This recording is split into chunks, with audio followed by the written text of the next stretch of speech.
All right, so here we are. We're going to look at arithmetic sequences, but before or on our way to looking at what an arithmetic sequence is, we want to look at a line first.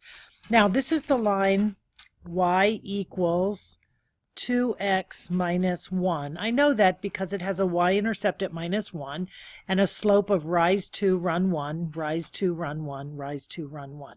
So it's easy for me to see what this line is. But I'm going to pretend like I don't know the equation or that I couldn't have graphed this line from this equation. And I'm going to change the notation a little bit. I'm going to convert this from y equals 2x minus 1 to f of x equals 2x minus 1. And notice the only thing I changed, I kept the same equation, but I changed the notation from y to f of x. Let's talk for a second about what that means. Well, f of x is the function of x. The f stands for function of x, and a line happens to be a function on the variable x. What does that mean, a function as opposed to a line? The only thing f of x means is some equations when they're graphed are functions. Some equations when they're graphed are not functions. If the equation is a function, then we use the notation, or we're allowed to use the notation. I'm not required to, but I'm allowed to use the notation f of x, and I'm allowed to do a bunch of other things to it that I can't do if it's not a function. So let's look at an example of one of each. Well, we've already determined that a line is a function. So if I look at a graph of a line, say that one, I can see that anytime I choose, I could pass a vertical line on this graph, and I would intersect the line on the graph, the function that I've graphed, only one time, as opposed to, for example, something that's not a function would be like a sideways curve like this. Because if I were to drop down a vertical line somewhere over that curve, I would intercept twice. That is totally not allowed on a function. So using the function notation just means that I know I'm dealing with a function, and this is a line, so I know I'm dealing with a function. And I'm going to use the notation to avoid having to use an input-output table. Nothing wrong with an input-output table, but sometimes you don't necessarily want to use one.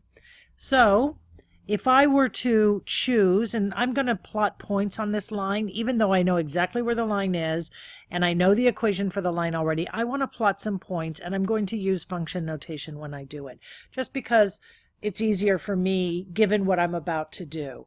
So let's plug in f of 0. That means I'm going to exchange 0 for x. On a table, that would look like, put 0 for, whoop, that doesn't go there. That would look like,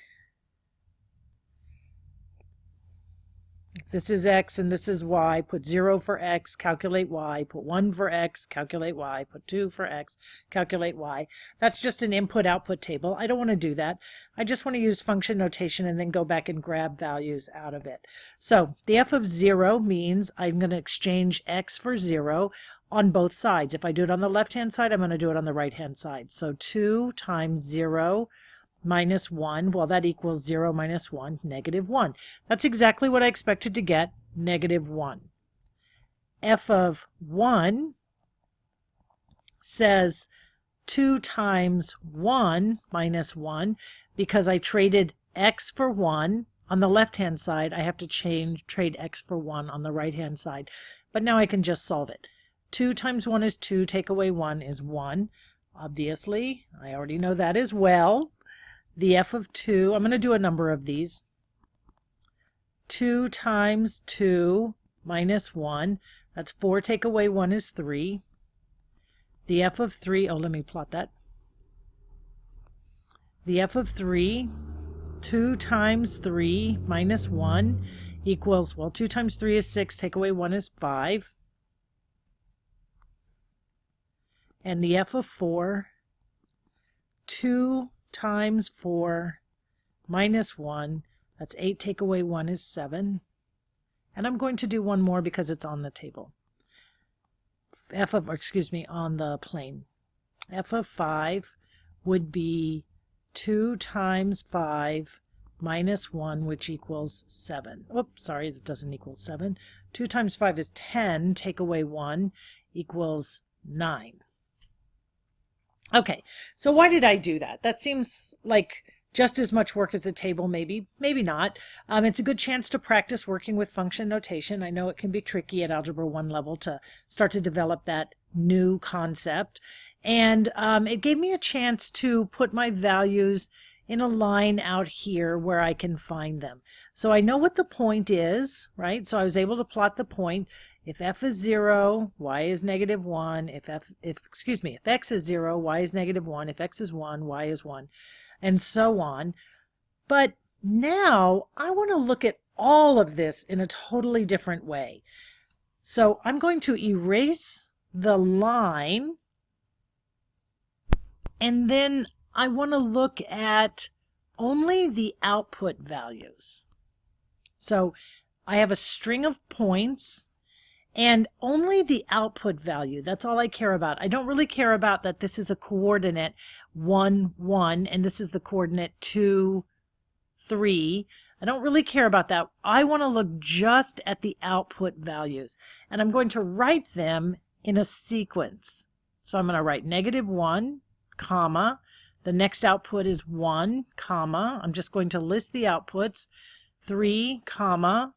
Keep going would be 5, comma, 6, comma, and then, oh, that's not a 6, that should be a 7, comma, and then 9, comma. And when I look at it this way, there are two things I can notice. One is I can use the slope, right? So the slope equals 2. But also, you may have noticed that as I was writing them down horizontally with a comma in between, that I had a pattern of add 2 to each previous number. Negative 1 plus 2 is 1, plus 2 is 3, plus 2 is 5, plus 2 is 7, plus 2 is 9. So if I wanted to list the next few terms, that would be so easy to do. 9 plus 2 is 11, which plus 2 is 13, and so on and so on. And I could do that on for all of eternity. So notice I'm using values that are output. So I'm only looking at the output rather than looking at the point for some linear function. When that happens, I get a sequence of numbers that have the constant rate of addition from one term to the next, and that rate is exactly the same thing as my slope. When I'm looking at it this way, though, when I'm only looking at the output values, when I'm looking at it as a line, or even if I'm only looking at it as points that are generated from a function, I call the change from one point to the next the slope, and I see plus 2, plus 2, plus 2, so that's my slope. Rise 2, run 1, rise 2, run 1. But if I'm looking at it as just the outputs in a list, the same value, plus 2, plus 2, plus 2, that was the slope, I'm now going to call this, rather than calling it the slope, I'm going to give it a new name. And that name is the common difference.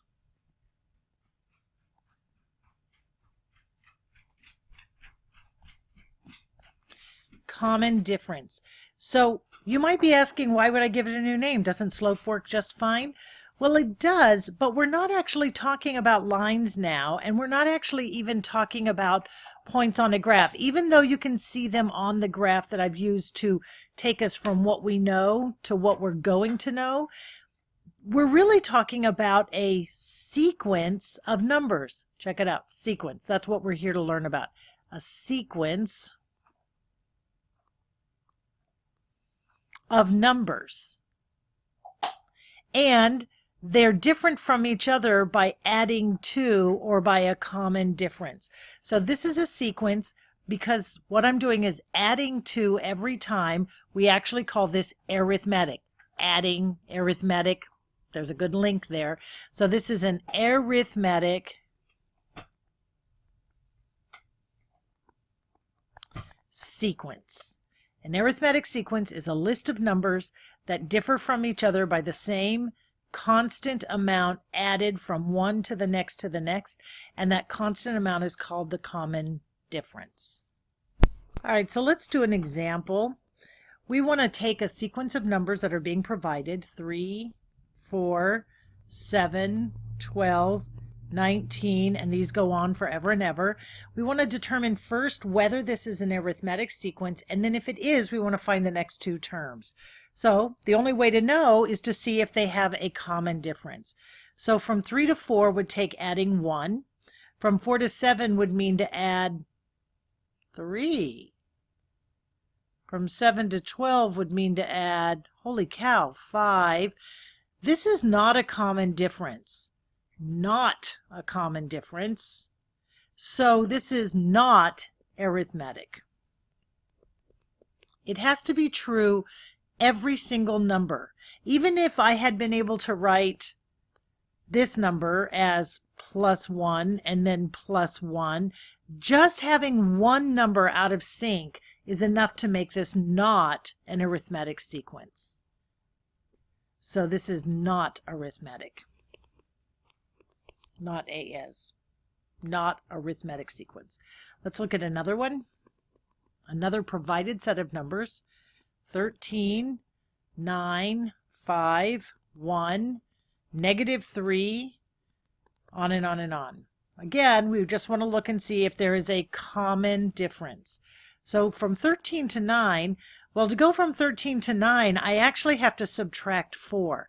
It's okay if I subtract, because remember, subtraction is really just the addition of a negative number, and so technically when I subtract, I'm adding, so I'm okay with that.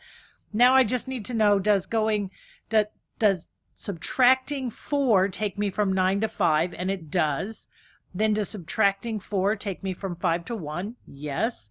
Does subtracting 4 take me from 1 to -3? It does.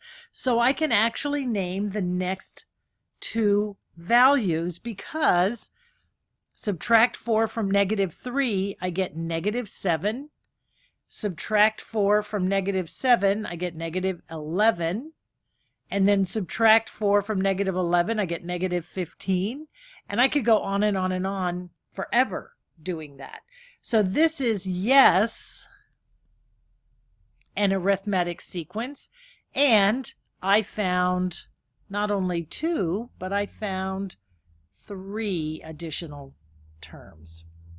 So I have arithmetic sequence here, and I have an arithmetic sequence here that I already worked with. We often receive the sequence. We don't get the formula ahead of time, but we receive a sequence and we're asked to create a formula. I'm going to do it with this one because I want to show that our rule, our formula for finding the rule for an arithmetic sequence, will actually take us back where we began. So let's pretend like we don't know where these numbers came from. -1, 1, 3, 5, 7, 9, 11, and on and on and on. And before I tell you the formula, I'm going to need to give you a little bit of notation. So each of these elements, or each of these values between the before the comma, we call a term. So -1 is term 1. +1 would be term 2. 3 would be term 3. 5 is term 4.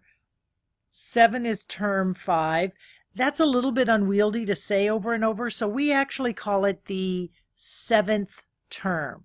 So this would be the 7th term, and we have a notation for it, which is A sub, this would be A sub 1, sub 2, sub 3, sub 4, sub 5. So the 5th term, the 5th number in the sequence, is called the 5th term, and we call it A, which is just a letter denoting that we're talking about a term, and then we make a little 5 underneath to say it's the 5th term.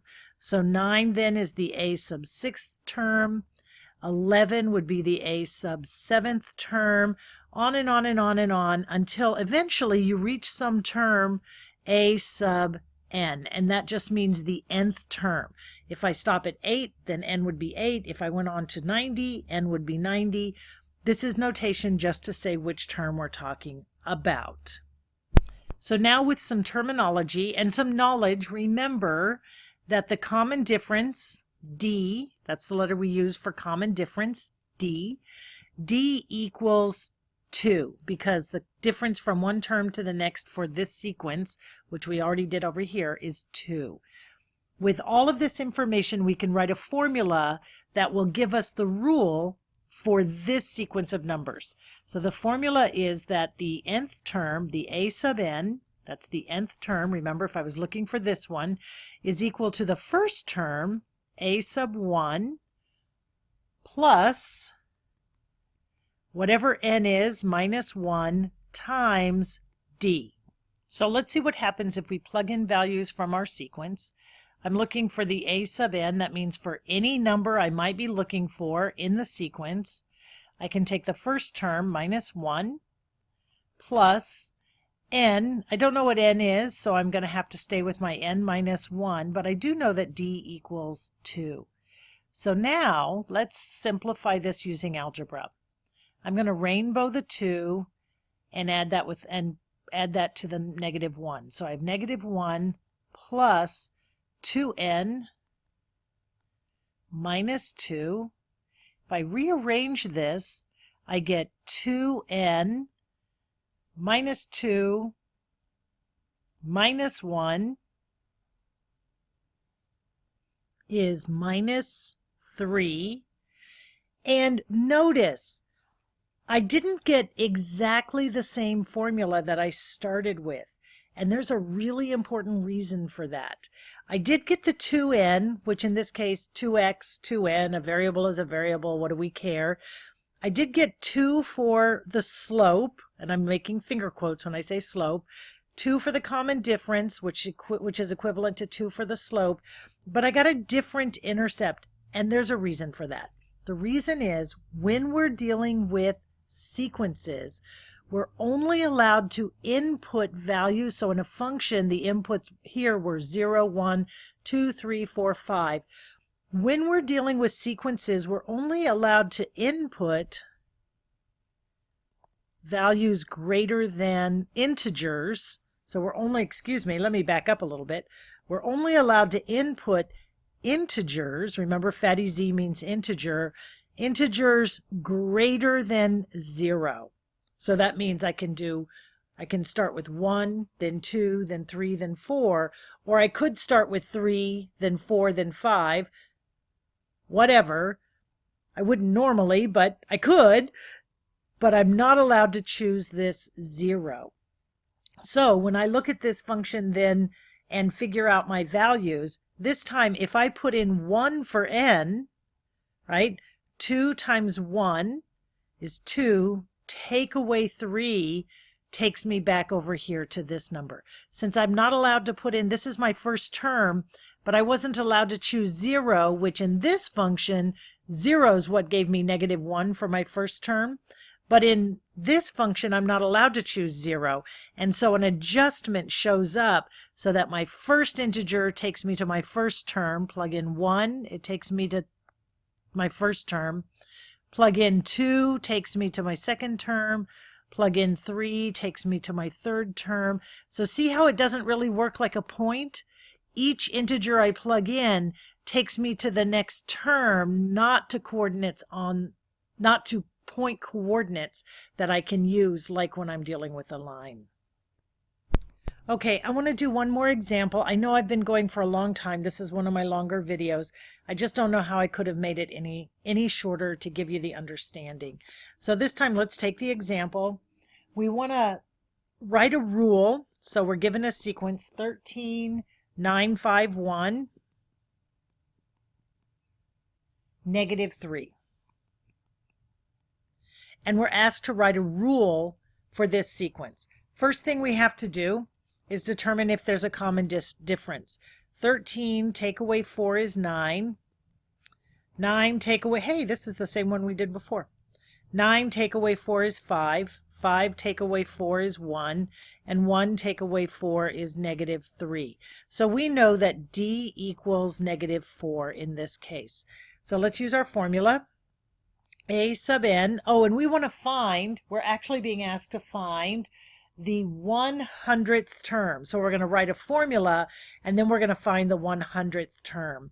So a sub n is the first term, a sub 1, plus n minus 1 times d.